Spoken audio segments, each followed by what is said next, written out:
राम राम मंडळी. तर मी प्रियंका आणि प्रियंकास खानदेशी किचनमध्ये तुमचं मनापासून स्वागत आहे.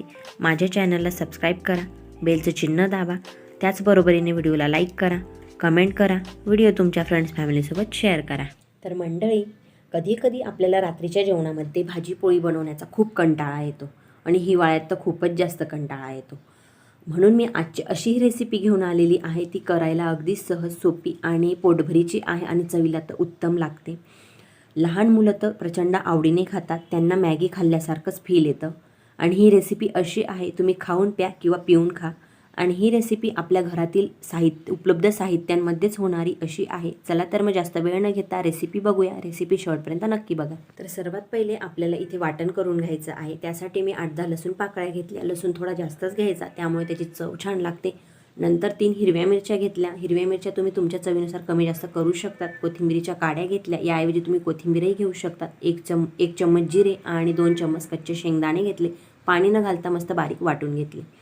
त्यानंतर इथे परातीमध्ये मी 1 वाटी बाजरीचं पीठ घेतलं. त्यानंतर त्याच वाटीने अर्धी वाटी गव्हाचं पीठ घेतलं. त्याच वाटीने पाव वाटी मी बेसन पीठ घेतलं. 1 वाटी मस्त स्वच्छ फ्रेश अशी बारीक कापलेली कोथिंबीर घेतली. त्यानंतर जे वाटण केलं होतं त्यातील 1 चम्मच वाटण घेतलं. बाकी वाटण आपण नंतर फोडणीमध्ये टाकणार आहोत. पाव चम्मच हळद टाकून घेतली आणि चवीनुसार मीठ टाकून घेतलं.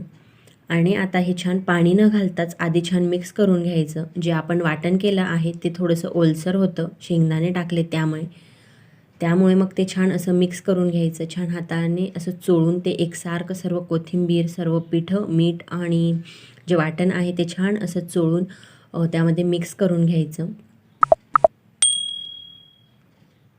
तर हे छान मी मिक्स करून घेतलं. आता थोडं पाणी घालून छान आपण पोळ्यांसाठी कणिक मळतो त्या प्रकारे ही कणिक मळून घ्यायची आहे. तर मंडळी, तुम्हाला माझे व्हिडिओ आवडत असेल तर माझ्या चॅनलला सबस्क्राईब करत जा, व्हिडिओला लाईक करा, कमेंट करा, तुमच्या फ्रेंड्स फॅमिलीसोबत व्हिडिओ शेअर करत जा. कारण की तुमचा असाच सपोर्ट असेल तर मी अजून छान छान अशा रेसिपी दाखवेल. तर छान असं थोडं पाणी टाकून ही कणिक मळून घ्यायची आहे. तर मस्त असं आपण ज्या प्रकारे पोळींसाठी कणिक मळतो त्या प्रकारे मी ही कणिक मस्त मळून घेतली आहे. आता ही कणिक थोड्या वेळ मुरण्यासाठी झाकून ठेवून देते. तर 15 मिनटं मी कणिक मुरण्यासाठी ठेवली होती. तर मस्त आता 15 मिनटं झाले आहेत आणि कणिक छान अशी मुरली गेली. आता शेंगोळे करून घेते. त्यासाठी पोळपाट घेतलं आणि थोडंसं गव्हाचं पीठ घेतलं, कोरडं गव्हाचं पीठ. तर आता जी कणिक आहे त्या कणकेतून छोटासा गोळा घ्यायचा, अगदी छोटासा गोळा घ्यायचा. थोडंसं कोरडं पीठ पोळपाटावर टाकून छान या प्रकारे ते शेंगोळे करून घ्यायचे. तर दोघा हाताने छान असं प्रेस करत आणि ते शेंगोळे करून घ्यायचे. तर शेंगोळे खूप जास्त लांबही नाही करायचे आणि खूप जास्त छोटेही नाही करायचे, मध्यम आकाराचे करायचे. कारण की असंही ते शेंगोळे थोडे शिजल्यावर तुटतात आणि खातानाही आपण ते छोटे करूनच खातो. तर शेंगोळे खूप जास्त जाडही नको आणि खूप जास्त बारीकही नको. जर जास्त जाड केले तर ते लवकर शिजत नाही आणि बारीक केले तर ते मग पाण्यात विरघळून जातात. त्यानंतर ज्या ताटामध्ये ते शेंगोळे ठेवायचे आहेत तिथे थोडंसं सुकं पीठ टाकून घ्यायचं, म्हणजे ते शेंगोळे खाली चिपकत नाही. तर आता याच प्रकारे मी सर्व शेंगोळे करून घेते. तर इथे मी सर्व शेंगोळे करून घेतले. बघू शकतात, खूप जास्त जाड किंवा खूप जास्त बारीक ठेवले नाही. आणि हे शेंगोळे माझ्या मुलाने केलेले आहेत, त्यानेही मला हे शेंगोळे बनवण्यामध्ये हेल्प केली. तर आता आपल्याला फोडणी करून घ्यायची आहे. तर इथे मी 2 चम्मच तेल घेतलं. तेल छान गरम झाल्यावर त्यामध्ये अर्धा चम्मच मोहरी टाकून घेतली. मोहरी छान तडतडली. त्यानंतर त्यामध्ये जिरं टाकून घेतलं. जिरं मस्त असं खरपूस भाजून घ्यायचं, ब्राऊन रंगावर असं भाजून घ्यायचं. त्यामुळे ते मस्त असं दाताखाली आलं की खरपूस लागतं. त्यानंतर जे उरलेलं वाटण होतं ते वाटण टाकून घेतलं आणि हे वाटणही छान असं मस्त खरपूस परतून घ्यायचं या तेलामध्ये. तर मस्त असं मी खरपूस हे वाटण यामध्ये परतवून घेतलं. आता यामध्ये पाणी टाकायचं आहे. तर इथे मी 2 वाट्या पाणी टाकून घेते. तुम्हाला जितकं जास्त पाणी हवं तितकं तुम्ही पाणी टाकू शकता. तुम्हाला जर त्याचं सूप जास्त हवं तर तुम्ही थोडं जास्त पाणी घालू शकता. आता पाण्याच्या अंदाजाने मीठ टाकून घ्यायचं. आपण मीठ शेंगोळ्यांमध्येही घातलेलं आहे.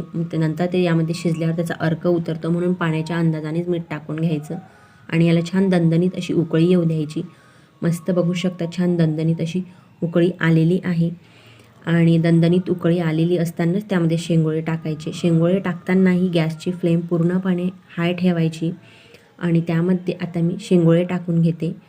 तर शेंगोळे टाकताना गॅसची फ्लेम हाय ठेवायची, कारण की जेव्हा आपण शेंगोळे टाकतो त्यानंतर ते पाण्याचं टेम्परेचर कमी होतं आणि ते पाणी उकळणं कमी होतं, म्हणून आधीच छान उकळून हाय फ्लेमवर टाकून घ्यायचे. जर तुम्ही गार पाण्यात किंवा कोमट पाण्यात टाकले तर शेंगोळे हे विरघळू शकतात, त्याचा असा कणकेचा गोळाच तयार होऊ शकतो, म्हणून छान दणदणीत उकळून घ्यायचे. शेंगोळे टाकल्यानंतर बिलकुल चम्मचने हलवायचे नाही, त्याला छान उकळी येऊ द्यायची. उकळी आल्यावर संपूर्ण त्यावर पाणी येतं आणि सर्व शेंगोळे छान शिजतात. तर शेंगोळे शिजवताना बिलकुल झाकण ठेवायचं नाही, कारण झाकण जर ठेवलं तर ते उकळतं आणि त्याचं पाणी ओतलं जातं, वरती येतं. त्यामुळे झाकण न ठेवता हे शेंगोळे शिजवून घ्यायचे. तर बघू शकतात मस्त त्याला असं उकळी आली आणि संपूर्ण पाणी शेंगोळ्यांवर आलं आहे. याच प्रकारे शिजवून घ्यायचे. तर मी छान हे 5 ते 7 मिनटं शिजवून घेतले. आता फक्त एकदा हे शेंगोळे हलक्या हाताने पालट करून घ्यायचे. जे वरती शेंगोळे आहेत ते खाली करून घ्यायचे, म्हणजे ते थोडे छान शिजतात. तर आता शेंगोळे छान असे शिजले आहेत. त्याचे जे सूप आहे, सार आहे, ते पण मस्त असं दाटसर झालं आहे. आता हे शेंगोळे मी सर्व करून घेते. तर तयार आहेत मस्त गरमागरम वाफाळते असे कोथिंबिरीचे शेंगोळे.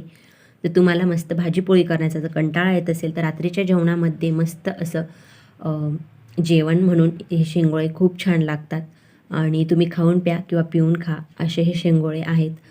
लहान मुलं आवडीने खातात, त्यांना मॅगी खाल्ल्यासारखं फील येतं. चला तर मग तुम्हाला जर हे माझ्या रेसिपी आवडत असेल तर माझ्या चॅनलला सबस्क्राईब करा, त्याच्या बाजूला बेलचं चिन्ह आहे त्यावर क्लिक करा. त्याचबरोबरीने व्हिडिओला लाईक करा, कमेंट करा, व्हिडिओ तुमच्या फ्रेंड्स फॅमिलीसोबत शेअर करा आणि व्हिडिओ पूर्ण बघितल्याबद्दल तुमचे मनापासून धन्यवाद.